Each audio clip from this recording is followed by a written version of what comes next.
வணக்கம் ஃப்ரெண்ட்ஸ், நான் உங்கள் ஆர்கே. இன்றைக்கி உலக அதிசயங்கள் ஒன்றான கொலோசியம் அப்படிங்கிற கட்டடத்தை பற்றி நம்ம பார்க்க போகிறோம்.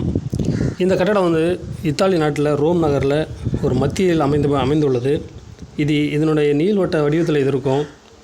இந்த கட்டடம் எதனால் வந்து கட்டியிருக்காங்க அப்படின்னா, பைஞ்சுதை மற்றும் மணல் இது ரெண்டும் சேர்த்து தான் கட்டியிருக்காங்க. இது கிபி 72 வந்து கட்டப்பட்டது.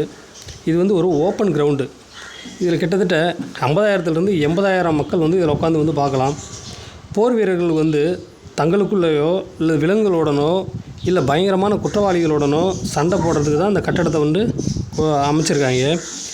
இது வந்து பார்த்திங்கன்னா, இதனுடைய சென்ட்ரல் பிளேஸில் 2 பேர் சண்டை பிடிச்சிட்டாங்கன்னா 2 பேரில் யாராவது ஒருத்தவங்க இறக்குற வரலையும் சண்டை நடந்துக்கிட்டே இருக்கும். இது இப்போ எப்படின்னா, இது வீடு, மத ஒழுங்கு, இப்போ கோட்டை, கிறிஸ்துவ தேவாலயமாக இது பயன்படுத்தப்படுகிறது. புனிதவெளி அன்னைக்கு இந்த கட்டடத்தை சுற்றி என்ன பண்ணுவாங்கன்னா ஊர்வலமாக வந்துக்கிட்டு இருப்பாங்க. தேங்க்யூ ஃப்ரெண்ட்ஸ், சப்ஸ்கிரைப் பண்ணுங்கள்.